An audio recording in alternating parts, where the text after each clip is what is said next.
Welcome back to Whiskey Prisoner. We're talking to Brent here from Desert Door, and I had a couple questions about these bottles. I know that you used to recycle them, but one of the stories that really is dear to my heart, I was watching you doing a tasting at a Total Wine, and you were so excited because some household renovation program had one of these bottles sitting on one of their shelves in the background. Do you want to talk about that?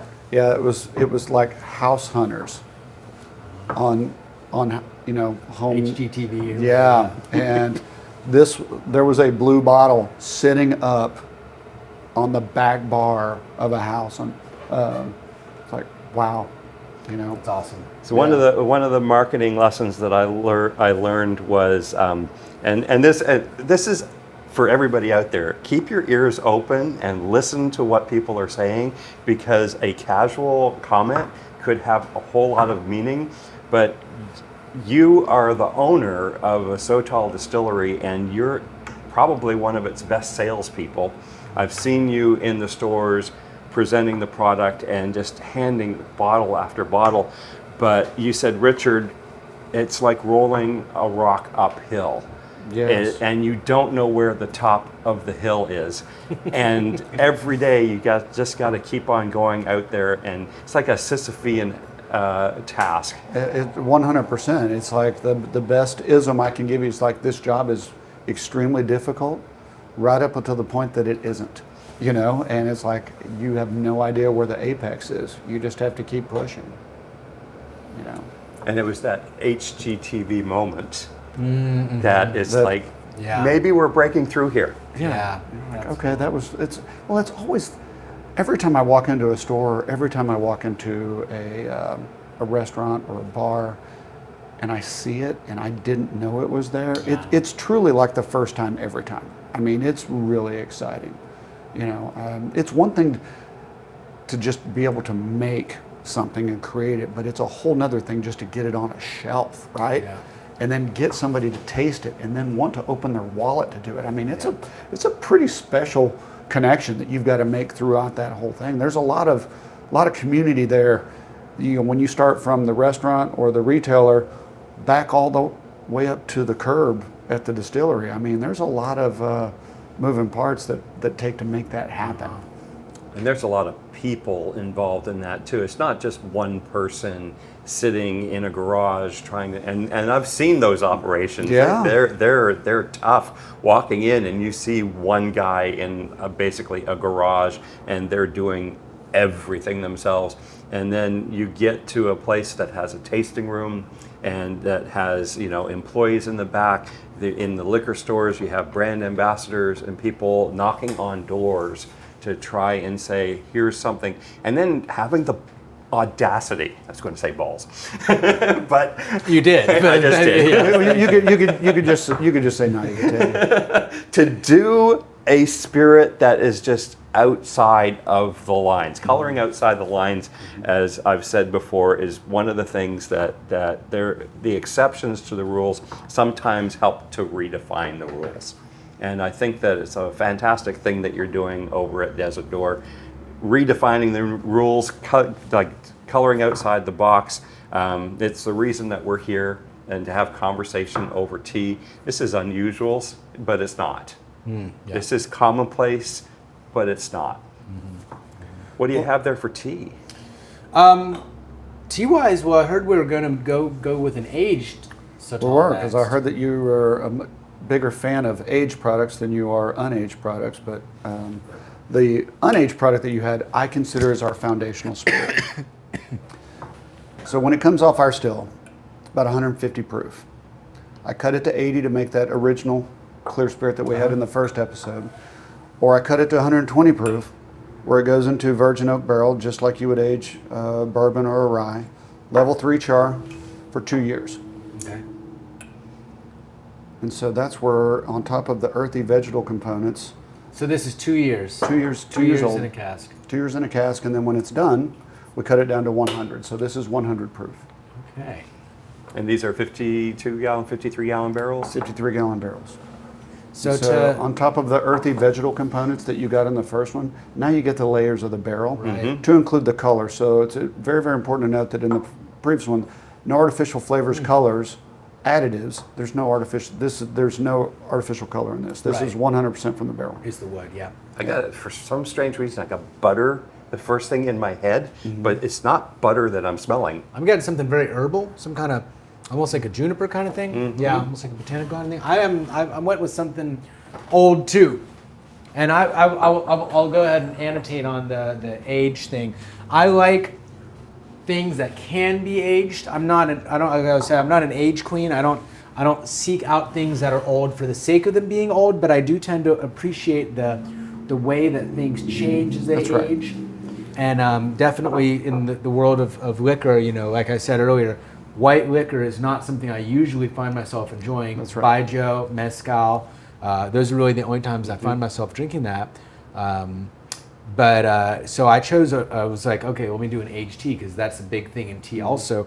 What we're about to drink is a 2010 oolong tea, so more oxidized than green tea, less oxidized than the red tea that we just drank, but that has been pressed into the skin of a pomelo, which is like a giant Chinese grapefruit. Like they're huge, right? It's like a melon. Giant Chinese grapefruit. They take the flesh out. They press the tea in. The type of tea it is an oolong called Eight Immortals Crossing the Ocean. That's the name of the cultivar. They press it. They steam it. They twist it shut with wire, which is why it looks like a pumpkin, like that. And then they smoke it, makes it black like this, and then they age it. And this has been aging since 2010, what we're about to drink. And then this is some of the what I broke off of here, and here, let me put this guy. No, I'll just Put it right up front. sit There right you out go. there. let the people see it. But I'll show you, and you can see the skin here. Oh, wow. You Okay. want that skin Yeah. in the pot when you're steeping it, because that gives you some of that citrus. I don't know, can you get that, Cory? It's a pretty obscure little piece of thing, but it's the skin, and it looks like citrus skin. And so I was going to make this because I wanted something that can stand up to the tannins of the barrel, and also something that had an age statement like that. And tea, the difference between tea and liquor is that tea continues aging in your possession. This 2010 is getting more mature even while it's here. It doesn't need to be in any particular specific environment. People do make humidors for tea. I call them pumidors because a pu'er is the type of tea people usually age. This is not a pu'er. But because it has this, it's an oolong because of the way it's processed initially, but it's also a heicha, a fermented tea, because it is fermenting at this point. 14 years on down the line, it is fermenting, and you are getting a fermented product. And tea ferments not like Sotol or corn. It ferments like tobacco, the way that a cigar or pipe tobacco is going to ferment, or cacao, for example, when you're processing the cacao bean. We give you a little rinse. You can give this to the fish. Give that to Zhonghui. Give the fish a bath. Yeah, exactly. This is food like it. I'm having trouble. Like that butter that popped into my brain for some reason is I'm trying to wrap my head around why my brain went butter, and it's not butter. Now, on the front palate is very different than the finish, and so for me, it's very, very cognac bourbon forward. But the finish is when the plant comes back to you.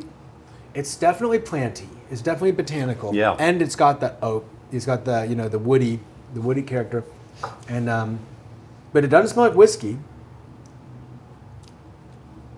Aromatic It's bitters. vanilla. You get the vanilla like you yeah. do with bourbon, but but it doesn't. I mean, I wouldn't. If you handed this to me and told me I was whiskey, I'd be like, what? I wouldn't just believe it. Ah, that's nice. That's really nice.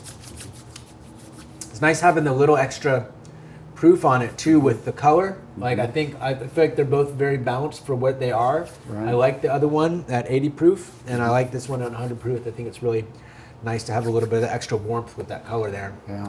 Yeah. Well, thank you. Almost, I want to say like vetiver. Do you ever smell vetiver? No. It's I've like not. it's like an herb. Sometimes they'll put it in like perfumes and stuff like that, or like it's essential. You can get vetiver essential oil. But this Can is we get a Google on vetiver? vetiver. Yeah. What does vetiver smell like? Is that like you smoke it as in like you inhale it? No. Or- You just use it like people put it in. I mean, maybe you could smoke it, but I think you make like just a herbal infusion with it, like a tea, or you put it in alcohol. You make like a tincture out of it, and you put it in alcohol. But I've had it as essential oils, just as like a fragrance. But I know it's a medicinal herb as well. But and I might be completely hallucinating that this smells like vetiver because I do not know vetiver that well. But I had a friend who used to wear vetiver all the time. It reminds me a little bit of her fragrance that she would wear. This has a lot going on inside of it. There's just herbal and warm. So I'm gonna hold this out because this one's real hot. But just give that a sniff. Oh, wow. Yeah. Yeah. A lot of that tobacco. Definitely still a lot of tobacco notes in there. Yeah. Oh, this is going to be a great Pipe pairing. tobacco, you get earthiness, you get that citrus. Mm-hmm. And then I'll go ahead and get another one going because this one likes to steep long. Actually, what they do with this, where this is made, they boil it. So this is a little bit different than what they would do in its homeland. But they think of this as a medicine. They use this to treat various, mostly digestive type things. But and the older it gets, the more valuable it is, and so it has that kind of harmony with whiskey culture and other aged liquor cultures. Did you want us to dump this one? No, this one, go ahead and drink it. I did a long first steeping, and this one's. I'm glad you asked because I completely forgot about the first waffle. First waffle, first pancake. All right, vetiver. Vetiver. Some describe the smell of vetiver as similar to a grassy lawn. It gives off a sharp and enticing earthiness that adds warm, grounded qualities to a beautiful fragrances that feature vetiver. Okay, yeah, I would say that sounds about right. You know what else reminds me of a little bit is maca. Have you ever smelled maca? I know, it's like, And then also a little bit of kava. If you ever smell kava, but it's like all plants. It's all plants. It It's is. like barks, roots. yeah. Barky, rooty plant. Not like whiskey, not like tequila, not like mezcal. Yeah. It's real nice though. It's real good. Let me. Okay, so that's a little. It's good. You can dump that one because it is a little weak. I'm going to do a really robust one on this next one so that we have something to stand up to this Sotol.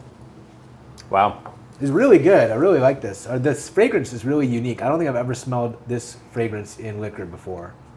So we were talking about wild harvest, and one of the things I wanted to talk to you about was there were releases that you've done where they've burnt down the fields, and you've created a spirit from the Sotol from a burnt down field. That's right. That's called a prescribed burn. And so I'd mentioned on the previous show that we're talking about connection, right? Yeah. And getting connected to the land. Yeah. And then we also got connected with the community where we harvest our plants from and started learning more about some of the challenges that those people were facing out there as the economics have shifted to the triangle, so between San Antonio and Dallas to Houston, right?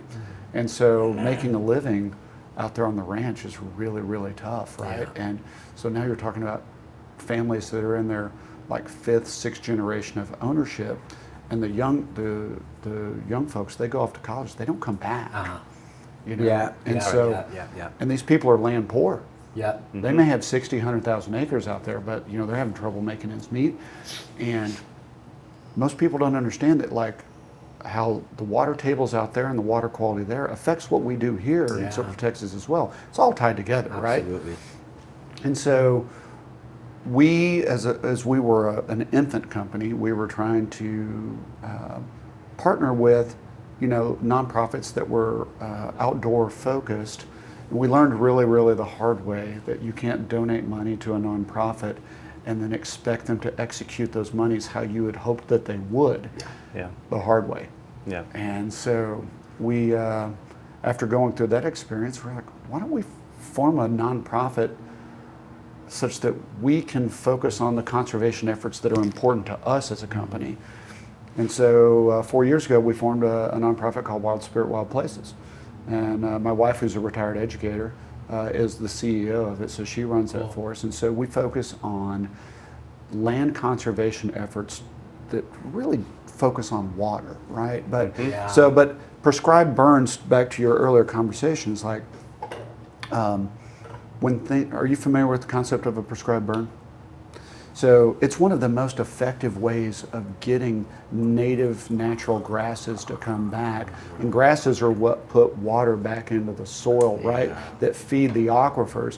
And so, in my opinion, the second greatest tragedy in this little experiment known as the United States was slaughter of the bison.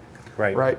Because they played a major role in our ecosystem, right? And you take something that large out of the equation and things get out of balance, you know? I mean, they would trample down plants, they would knock over cedar trees, scratching their back, do small things that you would expect them to do, and just keep everything at bay. Then Mother Nature comes in with a lightning strike, sets things on fire, and then follows up with a rain shower, and it helps regenerate, right? That's the cycle of regeneration. And we've just lost a lot of that. So we kind of have to help Mother Nature out a little bit. Sotol is one of those native but very aggressive plants that needs something to help tamp it out. And so what we've done previously is we're these ranchers that want to be good stewards of their land, but they may not either A, have the resources to do it, whether it's financial or whether it's the network. We can go in and help them find the burn boss, submit the plan to the state, get it approved, rally all of the volunteers, get the food, get the fire department, get all this set up. And, oh, by the way, these guys can receive educational credits, the volunteers can, for coming out and being part of this, right? Cool. And then what we've done is we've taken the burnt plants after going through and done this, and we've made a spirit out of it previously. Cool.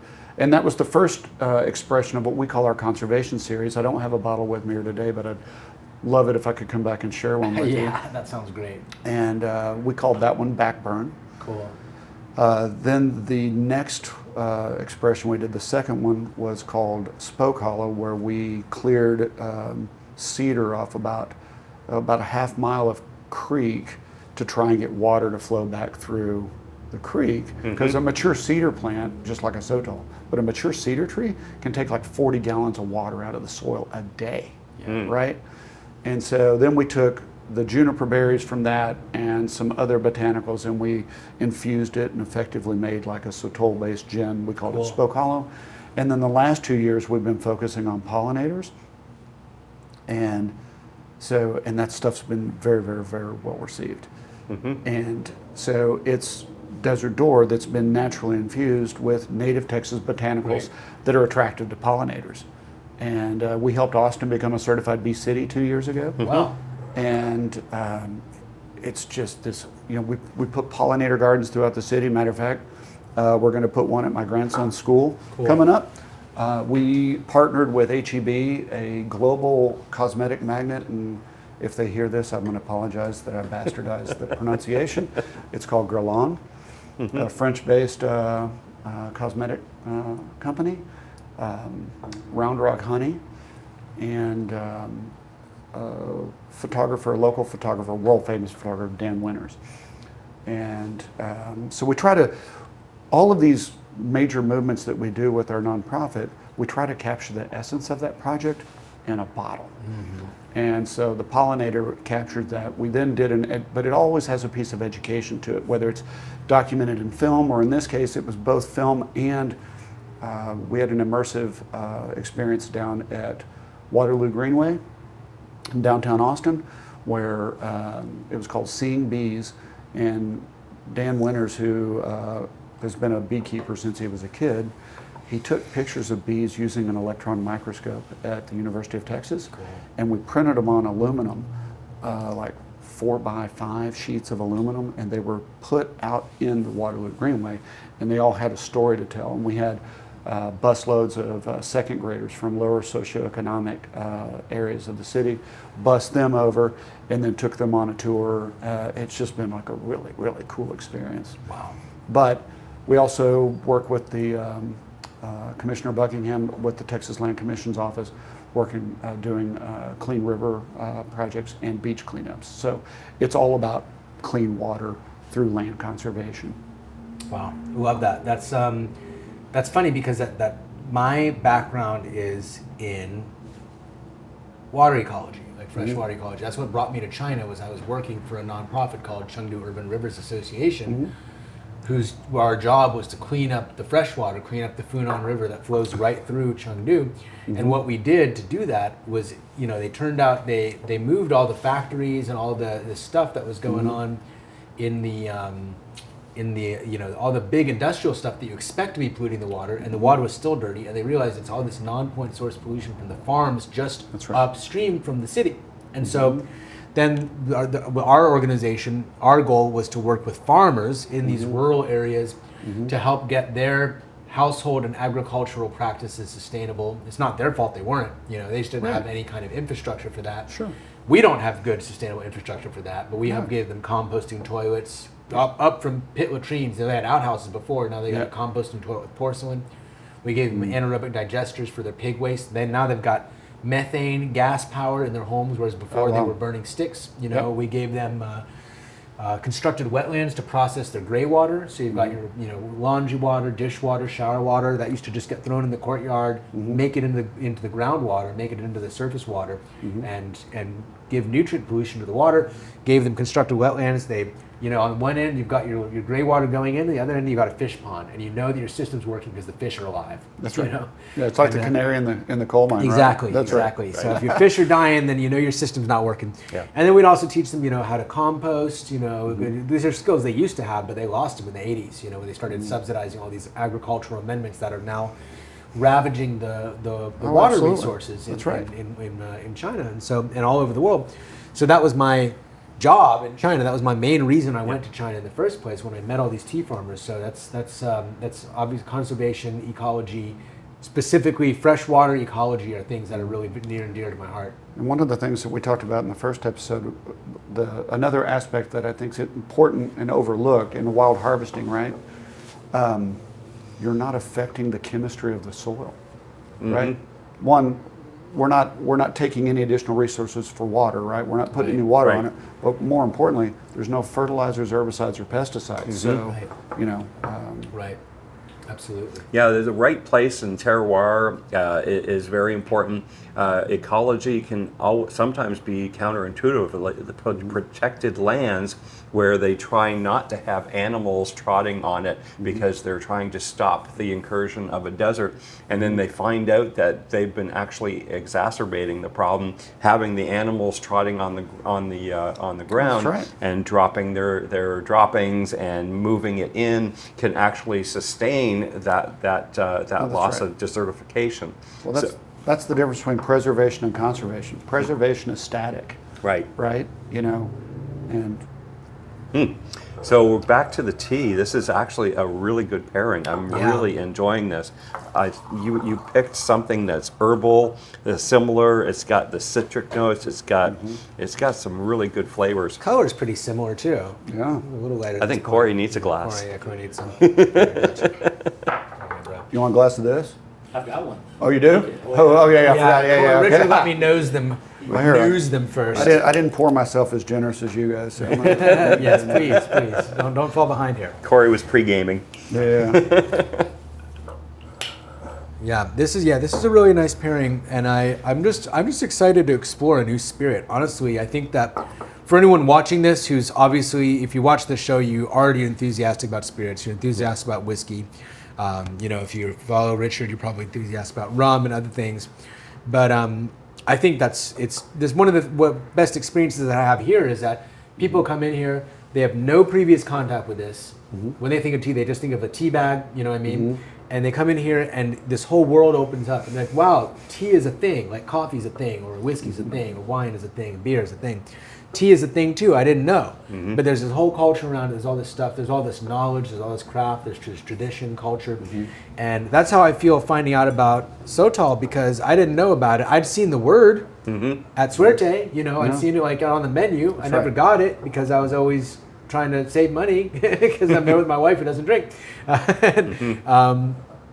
but I didn't really know what it was, so I didn't really have a good idea of whether I wanted to. I need to get over to Estee. I've not been to Estee. I still haven't been to Estee either because my wife doesn't like seafood, but maybe next time you're in town, let's go. Oh, I live here. Oh, you live here? Okay. I live here. I mean, you guys want to go? I live as far south in Austin as you can live and still have Austin on your driver's license. Okay. All right. We should go. I've been here 35 years. Oh, wow. Okay. All right. We should. Traffic used to back up right there. The traffic jam, I don't wanna hear 5 about o'clock it. rush hour Yeah, used I to don't wanna- start right there. Yeah, I don't want to hear about it. As opposed to Georgetown? Yeah, no, I moved here in 1989. Oh, we're wow. All right. Yeah, that's cool. I'm from Houston, by the way. I'm also from Texas, but where'd you move from? Midland. Midland. Okay, cool. Yeah. Oh, Texas. so you know West Texas. All right. as So well. Yeah. we're both Texans. I have to ask you the question. Do you know what I'm going to ask you? It's about your last name. Oh, Any relation? no, it's spelled differently. Different. Okay. Yes, So we probably wouldn't be having this conversation if it was spelled correctly. okay, got it. And the reference is that there's the classic restaurant chain, like cafeteria chain, Looby's. Yes. Brent Looby, different Looby though. No, 2 O's. 2 O's. This is Old English, so Got look. it.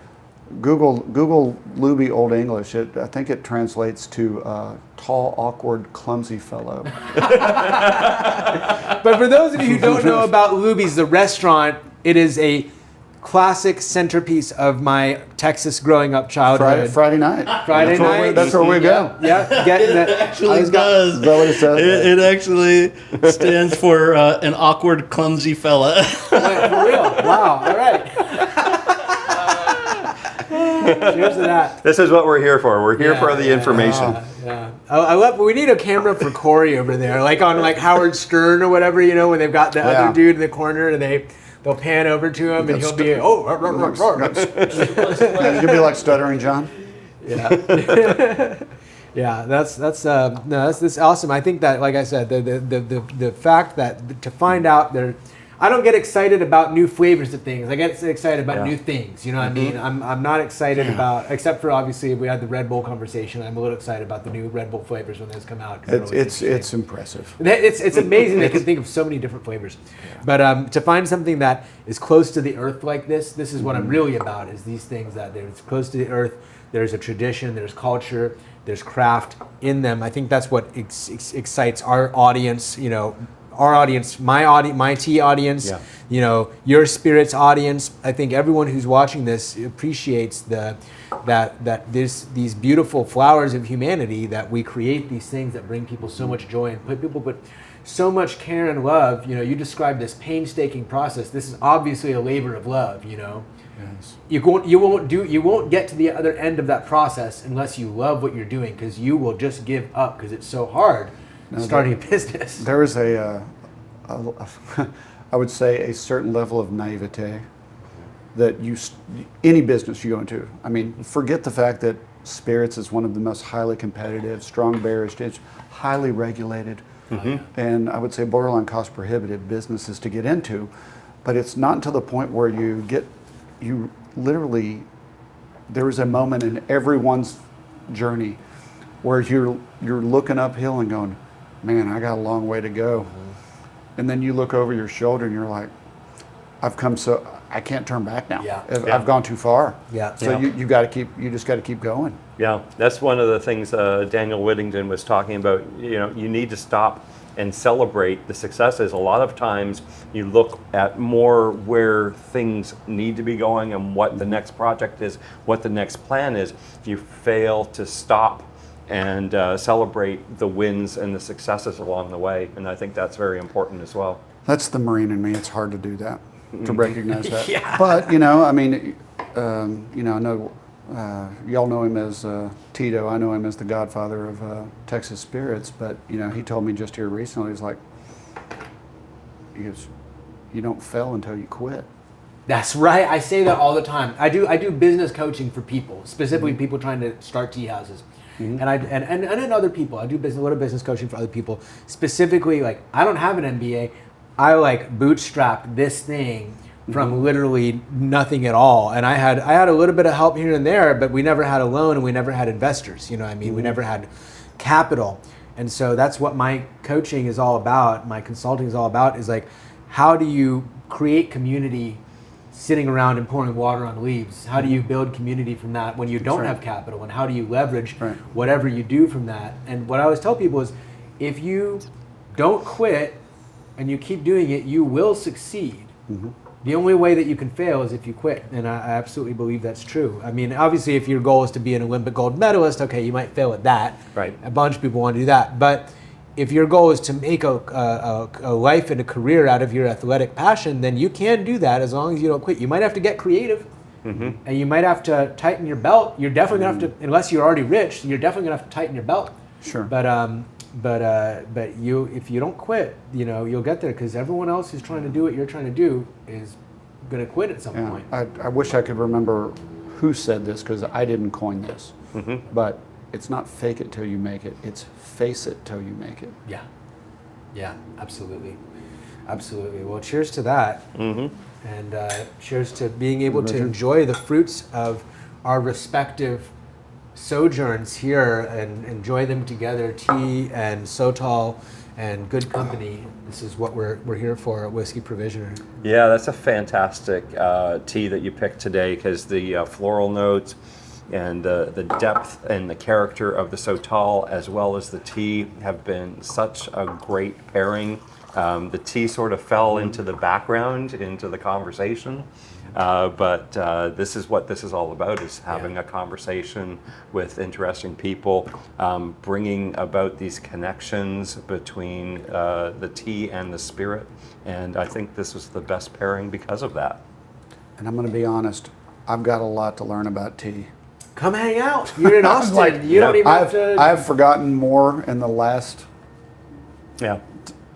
few hours than I've ever known about tea. There's a lot to know, and I've learned more about Sotol than I ever imagined there was to know, because I was only vaguely aware of its existence at all before today. So, I always learn a lot on this show, but this is the first time on this show that I've learned, except for the Pachuga. I didn't know about that either. I've learned there's some things. We had Davin Topol. Yeah, Davin up. Yeah. He was our first guest. He was our first guest, and it was wild. We had that wild boar, 2 boars with 1 bullet, of a Pachuga, and it was something else. I loved. So interesting side note for Desert Door, when we were still students, and we were trying to figure out how can we sidestep some of the government regulation to just get a little something going, right? And we were down at, it wasn't even real spirits then, it was still real ale. Right. But Davin was down there distilling, and so we were down there having conversations with him, and I remember just sampling stuff that this was 8 years ago? Yeah, that sounds about right. 2016? Yep. So. What year did you all start? So we opened our doors November 11th, which is Veterans Day, 7 years ago. So this November 11th will be our 7th anniversary. And Delusia is going on their 8th anniversary this year. I think they just had an anniversary party. And they started at Real Ale as well. Yep. Iron Root is doing a 10-year anniversary this year. So there's a lot of people that are in that age range. The Texas craft liquor situation is pretty. Am I just underexposed, or is Texas really just killing it with the craft spirits? For me, that's how I got into this. When I was working at a large restaurant chain, and they brought in some Houston spirits, and there wasn't a large conversation around the Houston spirits that were coming in, and because we're in Austin, and Austin people like Austin stuff, bringing in something from Houston seemed a little bit strange. So a lot of those spirits that were brought in, I'm not going to name them because we basically poured them off in mixed cocktails or make marinades out of them. Brutal. But the Marinade the very start of Texas spirits and Texas whiskeys, there wasn't a whole lot of bandwagon happening to it. So for a large national brand to try and focus on some Texas own, it was actually nice, but it was too early for the people that were involved in that. They should have kept it centralized to the major cities. So if you're going to be doing a Houston spirit, focus on Houston restaurants. If you're going to do Austin Spirit, focus on Austin restaurants. And that, as you know, is really, really tough, getting into the right space with the right people to advocate for your brand, and trying to talk to the managers. And you're knocking on doors asking, hey, I've got this unique product that I think would fit great with your business. I've never heard of it. Right. That it's just straight up dismissal. And it as a salesperson, I mean, you can correct me if I'm wrong, it can be, you know, I can't win over anybody here. I can't sell one bottle today, and then you've got another day where you can do 8 or 9 bottles at, you know, $70, $80, $90 a bottle, and you can sell 8 or 9 bottles immediately in the first hour. Right. I remember doing the farmers markets when I first started, before we ever had a spot. Right. That was the farmers. It's like some days are just brutal. Yeah. Some days are brutal, and you're dragging yourself out of there. You're But like, you know what? man, that tomorrow's was rough. tomorrow's a new one. Tomorrow's a new one, and some days are great, and you don't know why. And you're like, what did I do? What was different? And it's just the mystery. You don't know. Yeah. You just have to stick to it, keep doing it, don't quit. Sell it to the people who are your fans. Keep them coming back. Make sure that you have a conversation. We were talking earlier about celebrity whiskey and things like that. Yes, it makes a big splash initially. It can. It doesn't always. Yeah. And I don't begrudge any of those things. But the just from what I've seen and experienced, the celebrity has to be engaged. Yeah. They have to be like 100% engaged. Right. I mean, you know, when you look what those guys have done with what's the mezcal. The Tres Hombres, Dos Hombres. Dos Hombres, yeah. Those guys get out and hustle, right? You know, The Rock gets out and hustles. Yeah. There's another vodka melee that Jason Momoa and Blaine Halverson are doing. Right. Those guys get out and hustle. Right. But you have to be involved in it, otherwise you can't just slap your name on it and expect it to work, because it doesn't. Right. Yeah. Because it feels inauthentic. That's right. That's right. That's you know, I really think that when you're talking about something like this that is supposed to evoke passion in somebody, that's the goal. Is that we want, you know, right. speaking for myself, when someone's buying my tea, when someone's drinking my tea, I want them to feel the same kind of excitement and passion that I feel about it, and that's what I'm trying to convey. If that's not there, then people they won't stick. It won't stick to the wall. You know what I mean? Well, you're drinking your tea like I hope people drink Desert Door. This is supposed to be a transporter, right? And it should put you in some state of reverence. Absolutely. Yeah. You know, and this is that connective tissue. And so, to your point, we talked about connection. The other core values, we have 3: originality, authenticity, and connection. And so, but the Desert Door, I was like, well, how'd you come up with that name? I'm like, interesting enough, when we were, you know, still students at the university, we knew we wanted to be a Texas brand, but now we're actually a brand from Texas, and those are different things.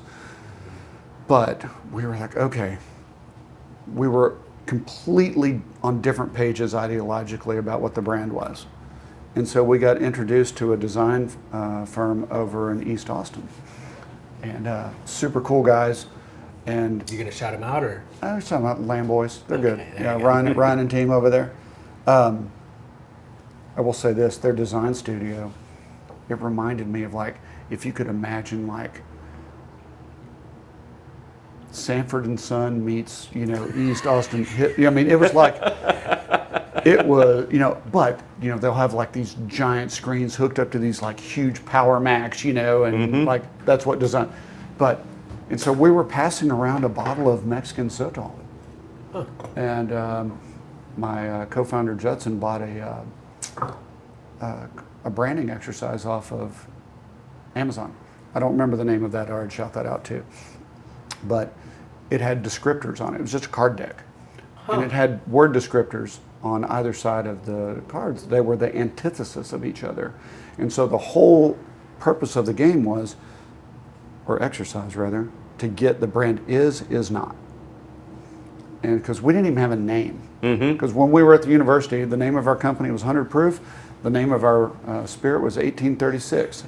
And as you know, Yeah. Specs has an 1835. Right. So we felt that was going to be a little bit hard to get. That'd be a hardcore troll. Yeah. So we did, and if you weren't sure, you put it in the not sure pile. Mm-hmm.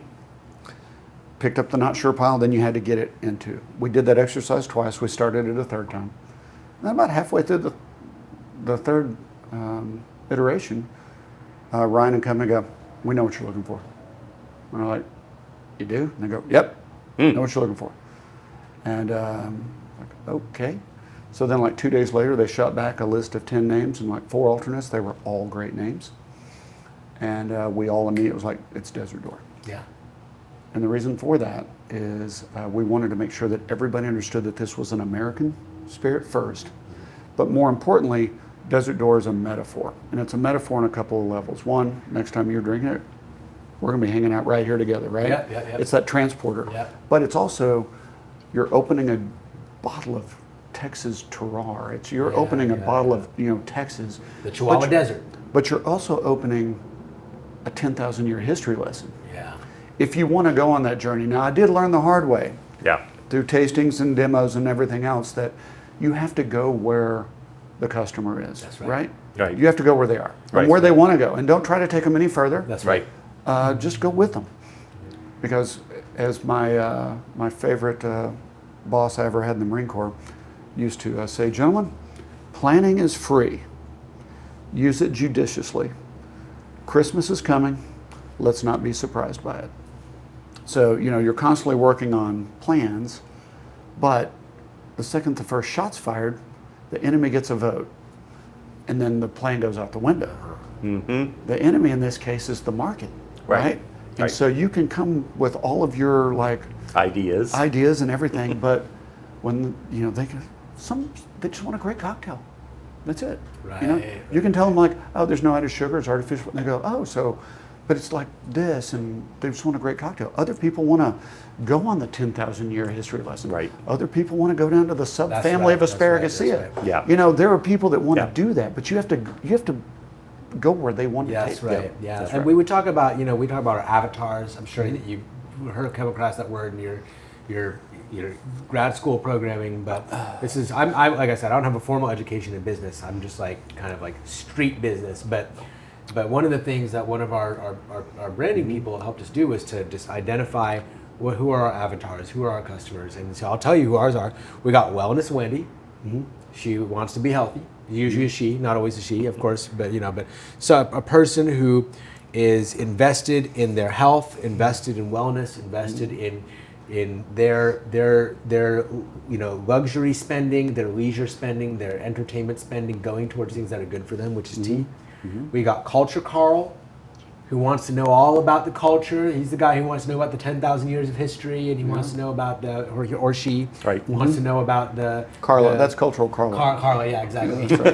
And they want to know all about the culture behind it. We've got Foodie Fran, who just wants the best of everything. If they're going to drink whiskey, they want to drink the best whiskey. If they're going to drink tea, they want to drink the best tea.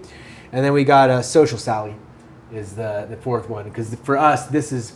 We have a space. We're a brick and mortar. But fundamentally, we do have a website. We do sell online. But when we sell online, what we want people to do is get a tea set, get some tea, make a tea house in your home.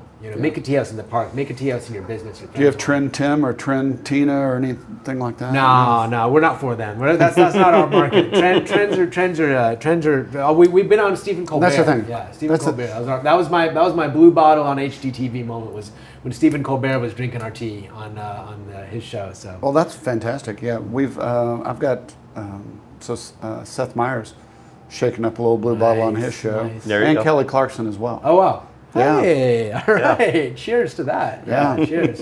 Hey, cheers from one businessman to another. God bless you, man. Congratulations. This is you talk about a huge, just latitude shifting, cultural experience here. Thank you very much for this. Likewise, come hang out. You, your family, your kids, your No, grandkids. I need to bring Karen out here. She would think this is absolutely fantastic. Absolutely. Yeah. Let me know when you do. I'll get your number. We can exchange Yeah. numbers, and let me know when you do, and I'll be here with my wife, and we can hang out, and families can meet. I think it'd be really great. Yeah. Yeah, Put my this is secret a- weapon against your secret Yeah, weapon. exactly. Exactly. So here's to transformative experiences at West China Tea with Whiskey Provisioner Brent. This is just a fun experience, a good history lesson, Yeah. and we appreciate you having you here. West China Tea is here. Until December 15th. There we go.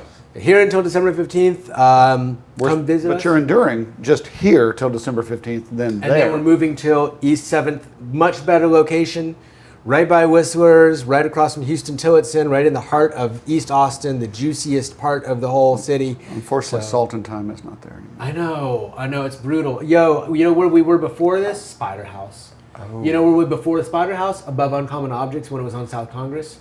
Yeah. So like, I haven't been in Austin for 35 years, but I've been here long enough. I to do remember miss the some of Spider. this. I miss the Spider House. Me too, dude. Me too. There's an ineffable, very Texan quality to those little old businesses, and you know, I Love Video and all that. Then Rudamaya. You remember I Love Video Pizza? Oh wow. Okay, you were there for that. Yeah. I heard a rumor that Katz's Deli might be coming No, back. they are coming They back. are coming back. He bought the building. He bought the Same original building. The original So building. Katz's Deli's That's coming right. back. That's cool. Yep. But yeah, you know, Enchanted Forest. There's all this. You know, Austin's a very special place, and we've lost a lot of the stuff that makes Austin special. But we're trying to keep it weird here.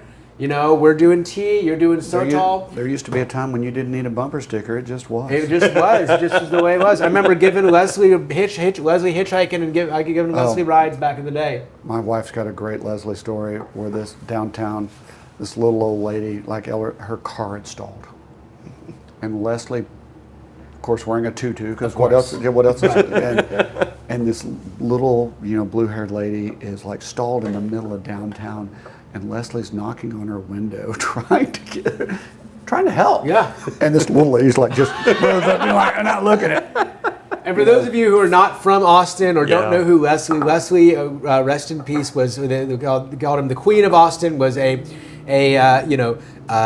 we would Icon. call It was a character. icon. I've got the refrigerator magnets. Transvestite, genderqueer person. You know, we have all kinds of vocabulary now for this person's how they would express their identity. But back in the day, they were just Wesley. Yeah. They were, a male-bodied person who used he/him pronouns, went down the street, went all I think over he was the city. beyond that. He was- was yeah, well exactly. beyond that. I actually, my parents bought me probably 20 years ago Leslie refrigerator magnets. Yep, Wesley, the Queen of Austin. You're lucky you got those. I've seen those. I've seen those on people's fridges. But ran for mayor. Apparently got a pretty good chunk of votes. It ran a couple times. Yeah. Yep, ran a couple times, and it wasn't just like he wasn't like an Instagram influencer. He wasn't trying to get a bunch of people to like him. He was just living his life. Yep. He wasn't trying to be weird. He was just being himself, Yep. and people loved him and appreciated him for it. And you would just see him. You'd see him around town. He would just be living his life, doing his thing. Everybody knew him. South Congress, I saw him wearing nothing but a G-string and riding a bicycle. Yeah. Yeah, rest in peace, and a lot of the other, really colorful, very authentic. I love that authenticity is one of your core values. Ours are inclusivity, expression, community, inclusivity, expression, celebration, community, and excellence. Those are our 5 core values. But yeah, we had to do that too. We went through that whole process. So so great to share some memories of old Austin with you, and also to see a little bit of your entrepreneurship journey following your passion, and I definitely relate to all of that. So blessings on your journey, and Well, thank glad you, to sir. know you. Appreciate that. And Yeah. welcome anytime. You and your Yeah. family are always welcome here. We will be back. And at Whiskey Provisioner, we're here for World Spirits Exploration, and this is one of those spirits that we're exploring today. So cheers, thank you. Cheers.